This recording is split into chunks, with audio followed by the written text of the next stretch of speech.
wasn't chosen, their career came first. Once upon a time, deep in the heart of the capital of Lagos State, Ikeja, there lived the Johnsons. Mr. and Mrs. Johnson have been sweethearts since their college days. They were in the same department and both graduating with honors. Few years after graduation, they got married, settling down in Lagos. They both got decent jobs, though working in different firms, they were living just fine. 3 years into their marriage, Mrs. Johnson got pregnant. The Johnsons' joy knew no bound. Mrs. Johnson happily took a break from work to care for her growing child. 9 months gone, she put to bed, giving birth to a little baby girl. This baby girl was named Omolara. Omolara grew to be a bright she and already lively had child. Dreams as vast as the universe. She would sing, dance, play different instruments to whoever cared to listen. She loved entertaining people. Her parents would smile happily whenever she performed. Unfortunately, her parents, Mr. and Mrs. Johnson, were constantly caught up in the demands of their jobs, leaving them with little or no time to spare for their beloved daughter. Their daily routine was leaving for work early and coming in late at night. Every day, Omolara would wake up to an empty bed, dress herself, eat breakfast, and proceed to waiting for the school bus that picked her up every day and dropped her off after school. Omolara would come back to the empty house, eat herself, do all necessary things, and then sit at the front of the house waiting patiently for her parents.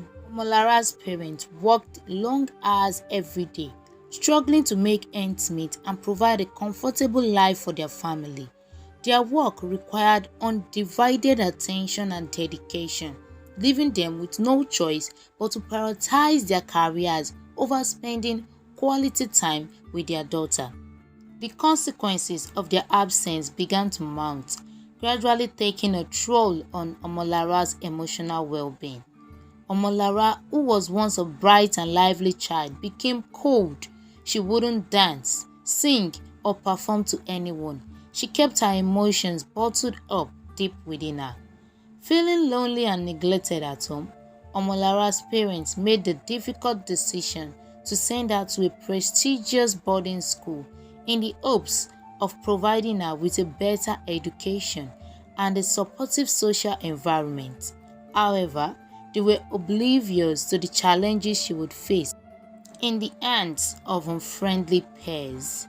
Her parents got everything she needed for school, buying her even things that wasn't necessary. Omolara would only watch them unhappy.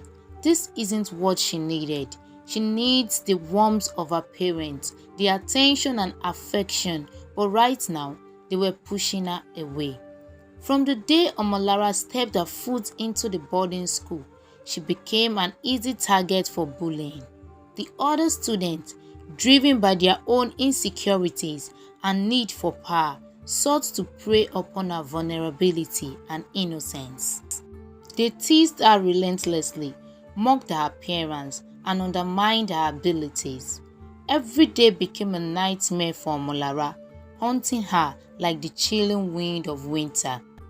As the bullying intensified, Omolara, hoping to escape the pain inflicted upon her soul, immersed herself in worlds created by the likes of Jane Austen, Shakespeare, finding comfort in the characters who understood her loneliness and despair. Her teachers, though aware of the bullying, struggled to find tangible solutions to protect her. The bullies were cunning, always finding loopholes and escaping any form of punishment. Omolara felt abandoned, not only by her parents, but also the very institutions tasked with her care, deepening a sense of isolation. Days turned into weeks, and weeks turned into months, as Omolara soldiered through life, hiding her tears behind a forced smile. Each evening, after enduring yet another day of torment, she would retreat to her dormitory, feeling a deep emptiness. It seemed as if nobody understood her pain or the impact it had on her fragile spirit. One fateful night, feeling trapped in a dark abyss, Omolara encountered a group of merciless seniors. She was settled into her dormitory, filled with anticipation and curiosity about the upcoming year. She was suddenly awoken by loud laughter echoing through the corridors. Confused, Omolara slowly opened her eyes, trying to make sense of the commotion. That's when she saw them. A group of seniors standing at her dormitory entrance. Fear began to creep into Omolara's heart as she watched their eyes filled with malice and their lips curled into mocking smirks. She trembled, pulling her blankets closer and hoped that they would disappear. The seniors, sensing Omolara's vulnerability, barged into the room, making their presence known. They demanded that she get out of bed, taunting her relentlessly with venomous words. Omolara, feeling trapped and frightened, hesitantly obeyed their orders, her head bowed low, tears blurring her vision. One of the seniors, named Funke, took pleasure in being the ringleader, orchestrating and provoking her companions to intensify their torment. They surrounded Omolara, spewing insults and degrading remarks, slapping her back and passing her around like a plaything. The pain, both physical and emotional, grew unbearable as they pushed her to the brink of despair. She could not understand why these seniors were mercilessly bullying her, as she had done nothing wrong. Hours passed, but to Omolara it felt like an eternity. Bruised and broken, she longed for someone to come to her rescue. Omolara opened her eyes to white walls around her. "Where am I?" she said to herself. Someone rushed to her mother, but Omolara looked away. "Talk to me, my daughter," came her mother's voice, reaching out to her, but Omolara shrugged her off. "Why aren't you speaking to me?" she asked again. "Aren't you supposed to be working, ma'am?" came Omolara. "Isn't your work so important? You chose your career over your own daughter. You guys are working so hard you forgot you have a child. If you can't take care of one, why bother having one?" Tears were streaming down her face when she was done speaking.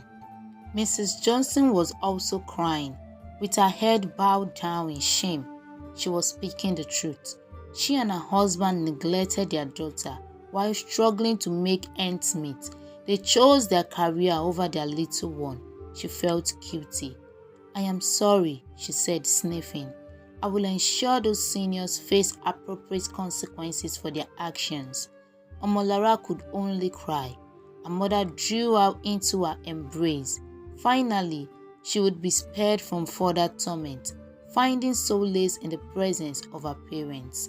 In the days that followed, Omolara received the support and comfort she so desperately needed from her parents and even staffs. The incident served as a catalyst for change, leading the school to implement stricter guidelines against bullying. The seniors who bullied her were all expelled from the school. Omolara's story became an inspiration for students who had experienced similar hardship, reminding them that they were not alone.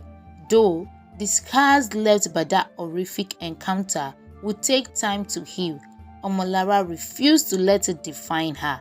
She emerged from the darkness stronger, determined to make her presence felt and to advocate for a culture of kindness and compassion.